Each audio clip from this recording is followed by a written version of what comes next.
Hola, muy buenas, bienvenidos a otro vídeo de mi canal de locuras que hago yo, que no sé qué hago. Bueno, hoy como veis no estoy en mi entorno habitual, hoy estoy de vuelta en España, como sabéis por el último vídeo que publiqué cuando estaba en Irak. Pues había estado en Irak de voluntario, después me trasladaron a un hotel, eso lo contaba en el vídeo que hice en latín acerca de toda la película que estaba pasando, pero después de eso realmente no he publicado nada. Y entonces pues bueno, pues he vuelto ya por fin. Y entonces pues nada, en lugar de hacer los vídeos de siempre en mi habitación, pues he decidido hacerlos aquí porque estamos en el Aljarafe. No voy a decir exactamente en qué punto porque estoy solo, estoy completamente solo, y entonces pues este sitio me gusta mucho y suele estar muy tranquilo. De hecho no hay absolutamente nadie, porque yo creo que debo ser una de las 10 personas en todo el planeta que conoce el sitio este. Y entonces pues nada, voy a hacer el vídeo aquí. Entonces, ¿cuál era el tema del vídeo? Pues el tema del vídeo, de acuerdo con las notas que yo tenía, era el método científico. Y la razón por la que quería hacer un vídeo sobre el método científico eh, era porque estamos en un mundo donde la ciencia está un poco, la actividad científica está un poco contestada, y esto por varios motivos. Algunos de ellos son motivos comprensibles y razonables. Por ejemplo, desde la pandemia pues han surgido, yo creo que el número de personas que son escépticas con respecto al conocimiento científico ha crecido. Y no solamente eso, ¿no?, sino que a lo largo de los años yo creo que ha habido muchísima contestación a la ciencia, también por cómo los medios de comunicación han divulgado el progreso científico reciente, ¿no? Pues por ejemplo, como sabéis, cada vez que hay algún artículo así científico que dice cualquier cosa, estudio revela que no sé qué, no sé cuánto, ¿no? Estudio revela que un gramo de chocolate al día tiene tal propiedad. Y hay estudios que tienen pues todas estas polladas, ¿no?, que tienen, pues eso, podemos llamarlas colectivamente polladas. Y entonces pues eso, entonces entiendo que, claro, una persona recibe medios por los medios de comunicación, los estudios dicen esto, y después, 2 semanas después, un estudio dice lo contrario. Entonces, pues yo creo que uno entiende perfectamente, yo creo que puedo entender perfectamente por esta serie de motivos, igual que, por ejemplo, uno puede decir que puede ser que uno puede ser razonable entender por qué alguna gente era muy escéptica a la vacuna, porque uno puede sospechar de la vertiginosa velocidad con la que se prepararon las vacunas, bla bla bla. En fin, entiendo que es razonable. El problema es que y de nuevo, yo entiendo por qué alguien puede ser escéptico con respecto al conocimiento científico. El problema es que no solamente es eso un problema, sino que además, porque estas dos cosas de nuevo me parecen irrazonables, sino que además hay un problema de fondo, y es que mucha gente no entiende el concepto de conocimiento científico y no entiende qué es lo que se busca, qué es lo que se encuentra y qué tipo de afirmaciones hace la ciencia, porque después, por ejemplo, habla uno con cualquier persona, y entonces pues por ejemplo, yo hablaba con una chica en Túnez eh, acerca de, pues por ejemplo, ella se quejaba de que la ciencia decía que el hombre viene del mono, bueno, cosas de estas, en fin, que también depende mucho de la frase. Hay muchos conservadores, por ejemplo, conservadores no políticos, sino conservadores en el sentido más religioso del término, ¿no? Gente que tiene una mentalidad conservadora en el sentido de una mentalidad religiosa, y entonces pues que ha recibido pues revelación, escrituras o lo que sea, y entonces pues su religión dice que el hombre no viene del mono o cosas de estas, ¿no? Y entonces pues cuando la ciencia hace ese tipo de afirmaciones, pues entonces llega un momento en el que está como con cierto nivel de escepticismo. Entonces, de nuevo, estos niveles de escepticismo son comprensibles, y yo creo que cuando nosotros insultamos o cuando nosotros degradamos el pensamiento de otras personas, por ejemplo, cuando decimos que es como de retrógrado, o cuando decimos que es como de retrasado mental el no considerar no considerar que la Tierra es redonda o cosas así, en fin, hay muchísimos comentarios de esto. Yo creo que no estamos contribuyendo realmente a que haya un progreso real, porque precisamente a más nosotros degrademos o más denigremos a estas personas que profesan pues estas creencias, entonces mayor va a ser el problema. Esto no significa que esas personas que tienen estas creencias estén en lo cierto o que estén bien. El problema es que muchas veces no nos damos cuenta de que, en fin, vivimos en una sociedad y entonces pues los círculos en los que nos movemos, más ahora con las redes sociales como están, ¿no? Que las redes sociales generan esta burbuja, pues entonces, claro, cada uno va progresivamente encerrándose más en su burbuja y entonces todo lo que está dentro de nuestra burbuja nos parece bien, todo lo que está en la burbuja de los demás nos parece mal, y entonces al final, en lugar de hacer el trabajo de salir y hablar con las personas, tanto por una parte como por otra, pues entonces sucede lo contrario, ¿no? Y entonces pues tenemos esta manera de entablar estas conversaciones con los demás, donde nosotros estamos a lo mejor empequeñeciendo las opiniones de los demás, o estamos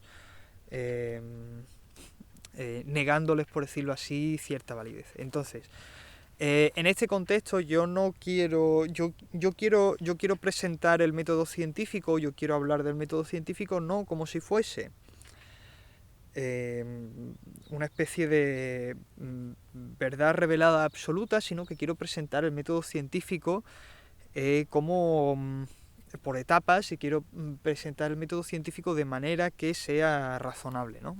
Ahora, por ejemplo, había mencionado antes los de la Tierra plana.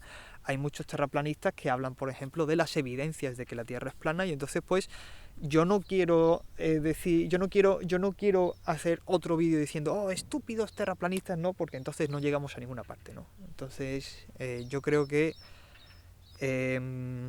las personas más progresistas en el planeta en general, pero las personas progresistas hemos caído en el círculo vicioso de pensar que nosotros somos más inteligentes y nosotros somos los que tenemos la razón automáticamente, y entonces pues eso ha llevado, y yo creo que precisamente esa actitud que nosotros hemos mostrado a lo largo de la historia, y aquí yo estoy considerándome progresista, tanto en el sentido político como en el sentido científico, somos nosotros los que tenemos la responsabilidad de haber caído en el círculo vicioso de pensar que nosotros somos los que tenemos la razón y que por tanto no tenemos que hacer absolutamente nada, y si alguien no está de acuerdo con nuestras ideas, tanto en el sentido político como en el sentido epistemológico, como quiera llamarlo, pues entonces es culpa de la otra persona, ¿no? Lo cual es un poco, en fin, nada más que hay que ver cómo está la política española para darse cuenta de cómo de equivocado es ese tipo de pensamiento, ¿no? Entonces, bueno, volviendo a lo que íbamos a decir, yo no quiero hablar del método científico como si fuese una absoluta forma de verdad. Hay mucha gente además que ha ido comparando el método científico o la expectativa que tiene el método científico de presentarse como verdad absoluta y revelada, que es más bien como otros presentan a la ciencia. Cuando uno habla con los científicos, pues uno no tiene la impresión de estar hablando de este tipo de cosas con ese nivel de certeza, ¿no? Entonces, preguntas importantes que hay que hacer, por ejemplo, es qué es lo que se entiende por certeza cuando hablamos en la ciencia, cómo se origina un poco el método científico y en qué circunstancias. Y preguntas importantes como, por ejemplo, son cuántas moscas hay, ¿no? Porque hay un montón de moscas y bueno, pero bueno, esto es lo que pasa por estar uno en el campo, ¿no? Que además, bueno, hay muchas moscas, pero yo disfruto mucho del canto de los pájaros, hay por ahí bastantes, y por lo menos algo bonito que queda de fondo en el vídeo. Entonces, recuperando lo que quería hablar de la ciencia, yo creo que si explico un poco cuáles son los orígenes, yo creo que más o menos podemos entender una idea o tener una idea de por qué el método científico se desarrolla como se ha desarrollado y qué ventajas tiene, ¿no? Porque si uno mira, por ejemplo, a la historia de la ciencia, y entonces pues podemos remontarnos a los primeros hitos de la astronomía o los primeros hitos de la matemática en Egipto, en Mesopotamia. Podemos también volver a los hitos de los primeros presocráticos, que si os dais cuenta, todas estas cosas se consideran y se estudian dentro de la historia de la filosofía y no se consideran dentro de la historia de la ciencia, o más bien estamos en un momento, en un periodo de la historia donde la ciencia y la filosofía no se han diferenciado realmente, ¿no? Entonces, cuando el ser humano empieza como a elaborar este tipo de ideas, son ideas simplemente, y entonces muchas de ellas no tienen mayor validez que otras en el sentido teórico, ¿no? Por ejemplo, uno puede decir... uno puede tener teorías como por ejemplo las de Platón o Aristóteles, ¿no? Típico de filosofía de bachillerato que uno estudia y dice, Dios mío, qué aburrido, pero bueno, ¿no? La idea, por ejemplo, de que Platón al final, cuando lo que él quiere hacer con el mundo de las ideas, o su teoría de esa diferencia entre el mundo de las ideas y el mundo el mundo mundano, por decirlo así, el mundo inteligible versus el mundo sensible, y como el mundo sensible es un reflejo del mundo inteligible, lo que está haciendo no deja de ser una teoría que tiene su propia validez, y no solamente eso, sino que tiene cierta capacidad explicativa, ¿no? ¿Quién le puede negar a Platón cierta capacidad explicativa, ¿no? Acerca de los fenómenos, si uno se pone en la mentalidad de Platón, ¿no? Y lo mismo podríamos decir de otros filósofos, ¿no? Podríamos hacer lo mismo con yo qué sé, con Aristóteles, con San Agustín, con Al-Farabi, Al-Kindi. Uno puede hacer todas estas todas estas comparaciones y hallar entonces en ese sentido pues cierta capacidad explicativa o cierta cientificidad, por decirlo así, ¿no? Vamos, en lugar de hablar de certeza absoluta, pues podemos hablar simplemente de estos grados, ¿no? De cientificidad o ciertos grados de capacidad explicativa, ¿no? Uno lee, por ejemplo, en Aristóteles, pues el tema de la materia, la forma, lo que está en potencia, lo que está en acto, y de quién no le puede negar a eso cierto aroma de cientificidad, ¿no? O quién no le puede negar a eso cierto aroma de capacidad explicativa.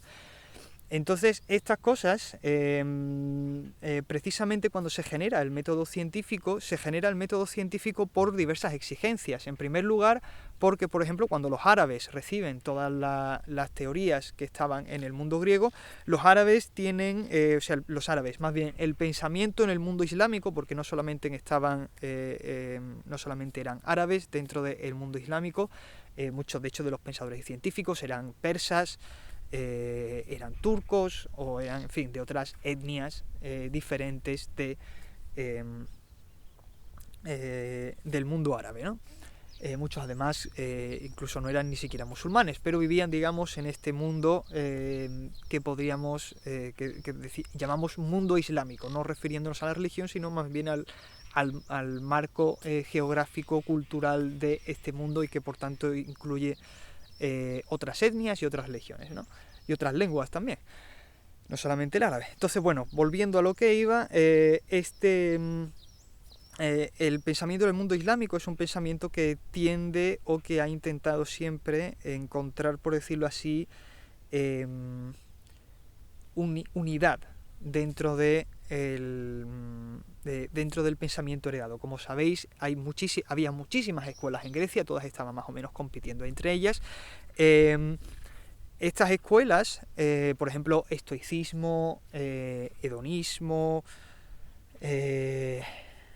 epicureísmo, escepticismo, bueno, uno tiene, por ejemplo, también digamos ya después lo que serían los peripatéticos, los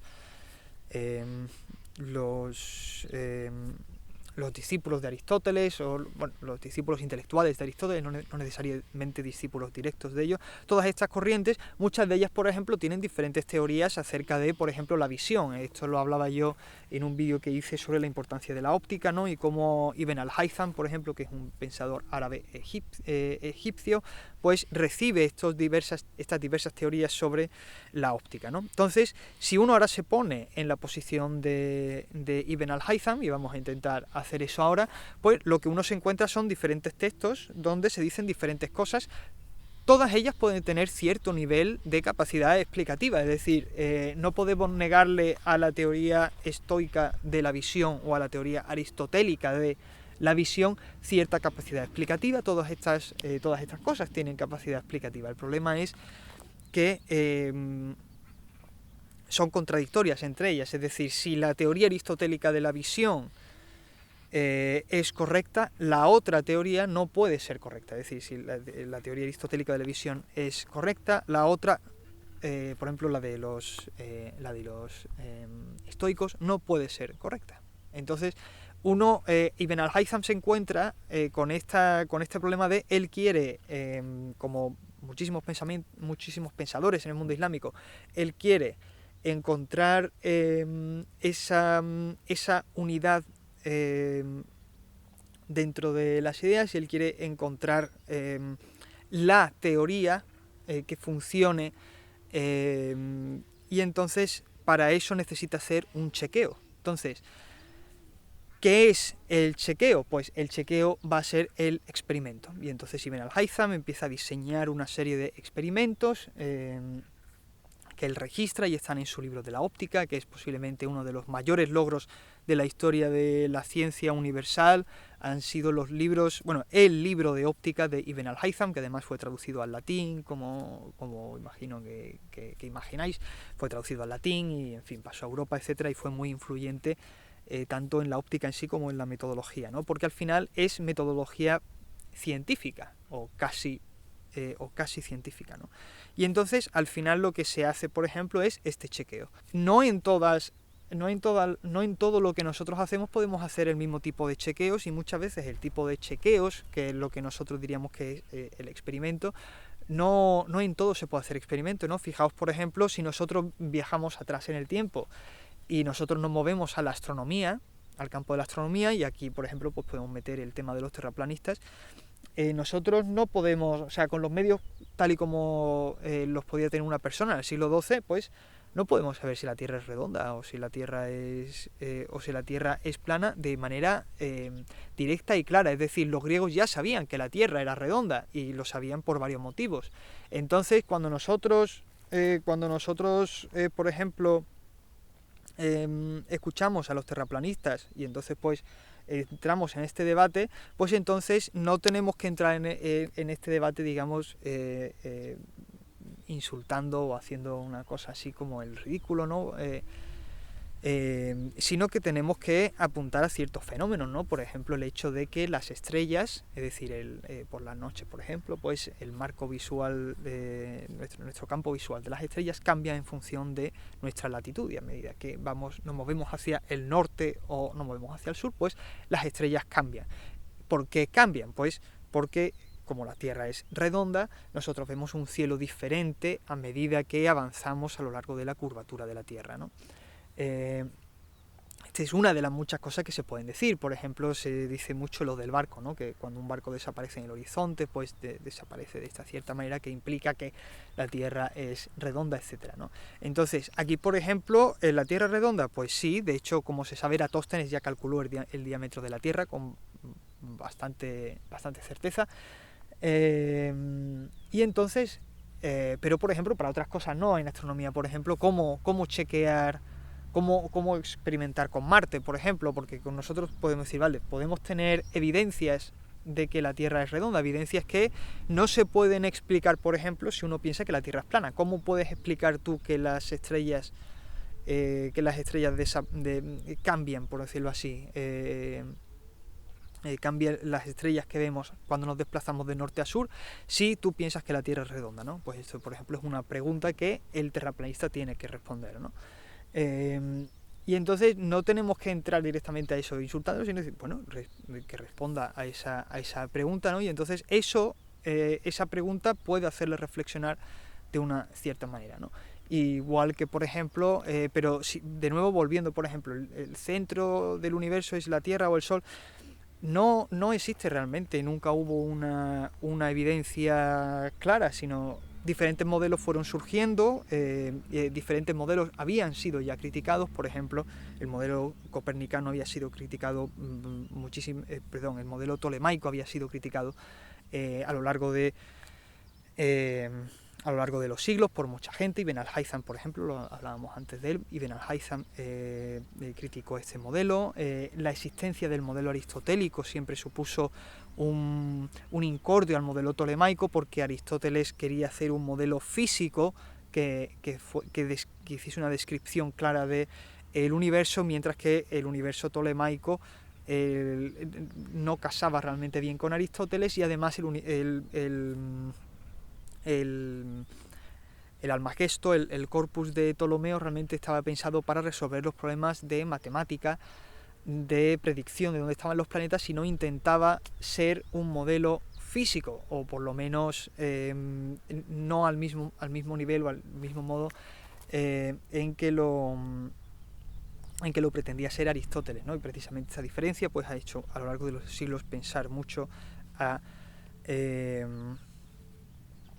los diferentes filósofos, ¿no? Entonces hay cosas que con el tiempo sí hemos podido chequear, otras, por ejemplo, de nuevo con estos modelos, uno no puede saber si la Tierra o el Sol son el centro del universo basado en observación. Fue precisamente, por ejemplo, el hecho de que no en observación, o sea, porque no podemos ir al espacio y verlo desde fuera, ¿no? Que sería, digamos, la prueba definitiva ideal que nadie podía. Si tú coges a un tío y lo pones ahí arriba, pues dices, mira, lo siento, pero es que como lo ves, como se ve desde aquí perfectamente, los planetas están dando vueltas alrededor del Sol, ¿no?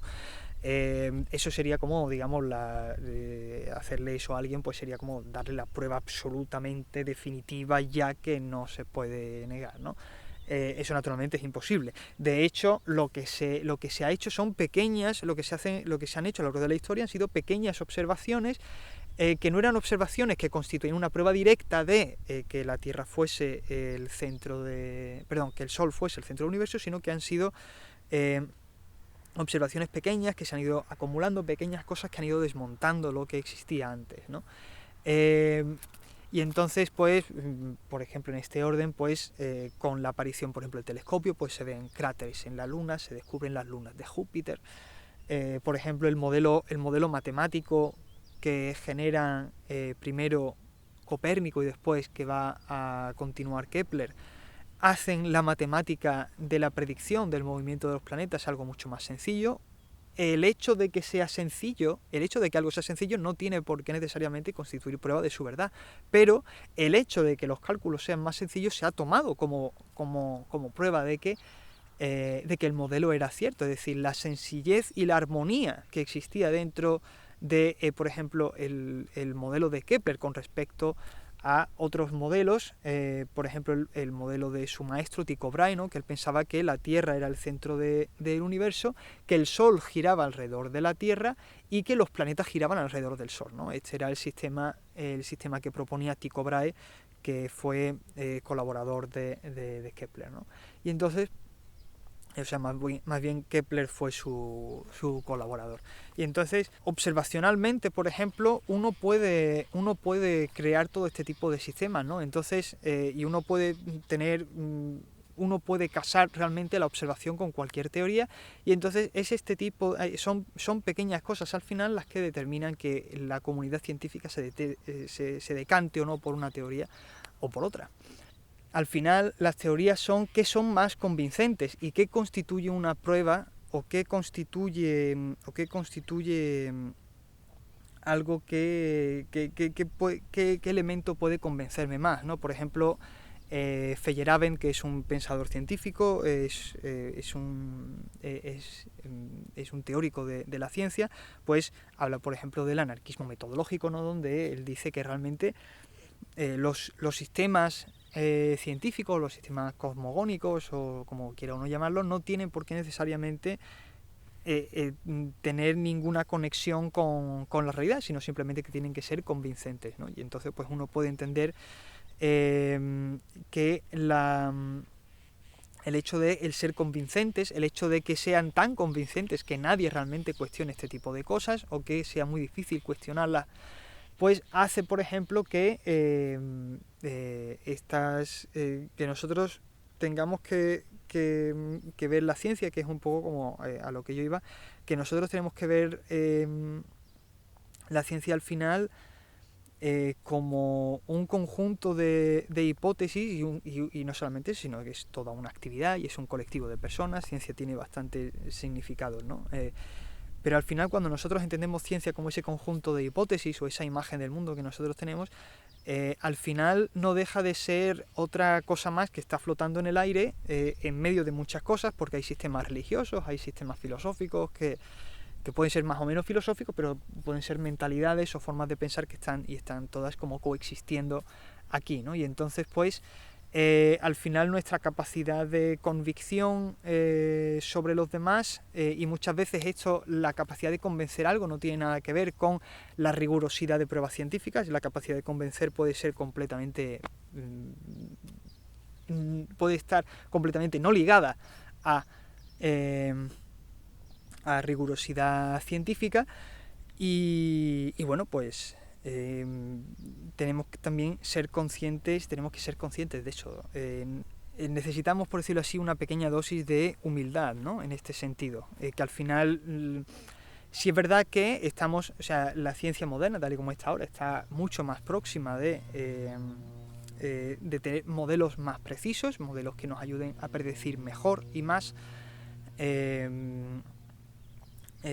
pues el mundo natural, pero eso no implica que los modelos sean convincentes, especialmente porque debido a que precisamente hemos avanzado tanto, la capacidad de una persona normal para entender los complejísimos procesos a los que llega la ciencia hace que muchas veces, y esto de nuevo es una cosa que yo entiendo que es razonable, la gente se eche para atrás y entonces vuelva a estadios anteriores, donde a lo mejor cada persona individual tenía más control acerca del universo en el que vivía, ¿no?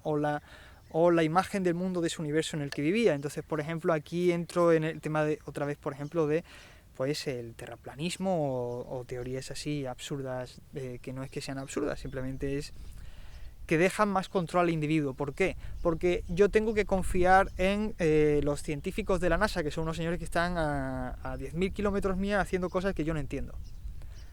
Y entonces, claro, ese es el problema.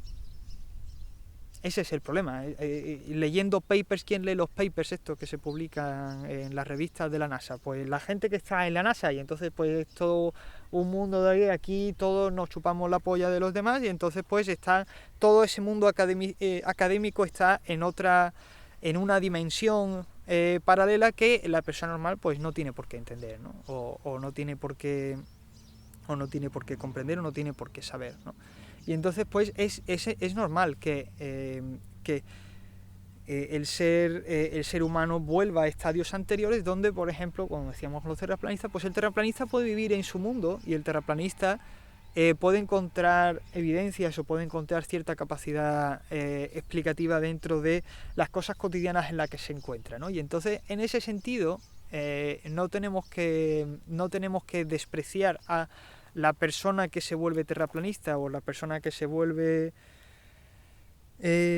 antivacunas, sino que tenemos que hacer el esfuerzo, las personas que tenemos, por decirlo así, no fe en el método científico, porque creo que sería una contradicción tener fe en el método científico, pero sí, digamos que depositamos nuestra confianza en el método científico y en la ciencia como actividad colectiva. Lo que tendríamos que hacer es una mejor labor de presentación de nuestras ideas y pedirle a los medios de comunicación, que esto igual es importante, pedirle a los medios de comunicación en general que dejen de decir gilipolleces acerca de los estudios científicos, porque el proceso, o sea, que salga un artículo de un estudio científico diciendo X no significa nada, porque precisamente el método científico al final no consiste en nada de esto, de polladas, de tal artículo dice esto, ¿no? Al final el método científico consiste en alguien dice algo, alguien saca un paper y entonces pues otro laboratorio, otro equipo científico saca otro paper y entonces hay una discusión y un debate y entonces pues el proceso de llegar al conocimiento puede ser muy largo, ¿no? Y precisamente esto me lleva al último punto que quería tratar, ¿no? Que al final la ciencia como actividad, de lo que se trata es simplemente de cómo saber qué sabemos. Es decir, el terraplanista se tiene que preguntar cómo sé, o el terraplanista, o el antivacunas, o el geocentrista, o cualquier persona que tenga este tipo de dudas, ¿no? Entonces, lo que tiene que plantearse es cómo sé que sé. Y esto no solamente se lo tiene que plantear esta persona, es que nosotros también nos lo tenemos que plantear, ¿no? Yo creo que una responsabilidad que tenemos las personas que queremos o que tenemos cierta simpatía por la ciencia, aunque no seamos científicos nosotros mismos, es precisamente el plantearnos qué significa la ciencia y no tragarse las cosas tal y como vienen explicadas por ahí, ¿no? Sino que nos tomemos la molestia de intentar plantearnos y decir cómo sabemos que sabemos. Y esto es lo que nos lleva de vuelta a Ibn al-Haytham, que es uno de los padres fundadores del método científico, o lo que nos puede llevar de vuelta, por ejemplo, a Races, ¿no? Médico persa, de nuevo otro de los padres del método científico, cuyo trabajo fue esencial en el desarrollo científico. Y entonces pues uno se tiene que plantear cómo sabe lo que sabe. Y entonces, por ejemplo, aunque, y aquí de nuevo traigo a las personas que están, yo que sé, haciendo cosas en la NASA o en el Instituto de Massachusetts, o como se llame, que al final la diferencia que existe entre la filosofía y la ciencia, y esta es la razón por la que siempre voy a tender a decantarme más por la ciencia antes que por cualquier otra cosa, y es porque la ciencia en su lenguaje, cuando tú te metes en el mundo de la ciencia y no en cómo la ciencia es presentada en los medios de comunicación o cómo la ciencia es presentada por otras personas, todo lo que se haga en ese mundo complejísimo y académico puede ser descompuesto en cosas sencillas. Cosas sencillas que son comprensibles paso a paso. El problema es que hace falta tal cantidad de conocimiento para llegar a comprender todos estos pasos sencillos que puede parecer una burrada imposible de hacer por una persona. Pero es posible, y esa es la historia, ¿no? Que es posible. Entonces, si uno se tomase, por ejemplo, el tiempo necesario para investigar sobre lo que quisiera, encontraría paso a paso todas estas pequeñas cosas que le dan que le dan sentido pues a lo que hoy día llamaríamos la química, la física, la biología, la química, la astronomía, etcétera, ¿no? Todas estas cosas están realmente, la ciencia las explica de manera clara y sencilla, más clara y sencilla, y sobre todo más accesible en términos de lo que se demanda de ti. Fijaos que, por ejemplo, hay teólogos a lo largo de la historia, y aquí me meto un poco más en la parte de religión, hay muchísimos teólogos a lo largo de la historia que han declarado que la ciencia tal y como les venía, por ejemplo en la Edad Media, pues que sabéis que había un batiburrillo de teorías, hemos hablado de esto antes, por ejemplo con lo de la óptica y Ibn al-Haytham, que todas estas cosas eran como cosas de los griegos, que los griegos hacían, o los antiguos más bien, porque no todos eran griegos, pero que eso era algo que hacían los antiguos, ¿no? Y que lo importante es que Dios lo hace todo, ¿no? Y que los árboles florecen en primavera porque Dios lo quiere, y llueve porque Dios quiere, y todo es porque Dios quiere, ¿no? Y entonces pues uno ahí acaba, ¿no? Y entonces ya cierra el libro y dice, ya está, si todo es porque Dios quiere, y ya está. Entonces uno se va a su cama con la tranquilidad de que todo lo hace Dios, ¿no? Y ya está. Y mira, no te voy a decir la verdad, o sea, suena de puta madre. O sea, suena de puta madre primero porque te ahorra un montón de años de estudiar, ¿no? Y estudiar física es un rollo, y estudiar matemáticas es un rollo, y estudiar biología es un rollo. Entonces, si todo lo hace Dios, está de puta madre, porque nada más que tienes un libro, que es el libro, tu Biblia, o tu Torá, o tu Tanaj, o tu Corán, o lo que te salga de los huevos, que tenga tu marco religioso, y no te tienes que preocupar por nada, tío. Y está, mira, está de puta madre. O sea, no te voy a mentir, es mucho más sencillo. El problema es que para mí eso es un insulto. Eso es un insulto a tu inteligencia. O sea, alguien te dice que todo lo hace Dios, y es como te dice, mira, eres tan retrasado que no puedes entender el proceso de la lluvia, por ejemplo, ¿no? El agua se evapora, se condensa, o sea, el agua se evapora, se forman nubes, se condensa, tal. Cuando alguien te dice que llueve porque Dios quiere, te está diciendo que eres tan tonto que no puedes entender el proceso de la lluvia. Eso es, en mi opinión, el caso opuesto de la persona que está negando, por decirlo así, lo que hace la ciencia, ¿no? La ciencia nos demanda mucho, y el conocimiento científico, entender el conocimiento científico demanda muchísimo y se ha vuelto un mundo que muy hermético, por decirlo así, muy académico, muy cerrado a una cierta élite que ha pasado todos estos años. Y entonces depositar la confianza en la ciencia es complicado, es muy complicado porque demanda mucho de ti. Yo no puedo, o sea, una persona que trabaja 8 o 10 horas al día, que tiene 3 niños y que tiene que dormir y que tiene que vivir y toda esta, tú no le puedes pedir a esta persona ni que sepa de física ni que sepa de nada y más sobre todo cuando estamos hablando de personas a lo mejor pues que están en riesgo de pobreza o que están trabajando en varios empleos porque tienen que mantener una familia, que sea. Hay muchos dramas por ahí que tristemente existen, ¿no? Y entonces no podemos pedir a estas personas ni que tengan ni a estas personas ni a nadie, o sea, que sean perfectas o que tengan una perfecta información acerca del mundo que les rodea, ¿no? Porque mantener, o sea, trabajar y vivir es ya jodido de por sí. Y entonces, insultando a esa persona por no tener el grado de inteligencia de un señor que ha estado en Harvard toda su vida, pues igual no es la mejor manera de lidiar con ella, ¿no? La ciencia nos demanda mucho y conocer y a medida que la ciencia avance demandará todavía más de nosotros y será todavía más inaccesible para las personas normales y en este sentido pues yo por ejemplo me puedo considerar un privilegiado y mira que yo no soy científico, ¿no? Pero que sí por lo menos tengo un nivel de educación suficiente que me permite acceder a las partes de la ciencia que más me interesan o incluso que aunque yo no las pueda acceder ahora, yo sé que si yo me pongo un año a hacer matemáticas puras, pues podré acceder a cierto conocimiento física o matemáticas o de lo que sea, ¿no? Entonces, pues, demanda mucho. Y de nuevo, aquí soy un privilegiado y muchísimas personas a lo mejor que estáis viendo esto, pues podéis consideraros unos privilegiados, ¿no? Pero ni tenemos al final el método científico, yo creo que tenemos que seguir viéndolo con cierta humildad, el método científico o la actividad científica en general creo que hay que seguir viéndola con cierta humildad, ¿no? Porque es al final el esfuerzo que hacemos nosotros, que somos unas criaturas miserables, aquí en el Valle de Lágrimas que llamamos planeta Tierra, y entonces pues estamos aquí hablando de estas cosas y tal, y el universo sigue a su rollo, o sea, y pasando de nosotros.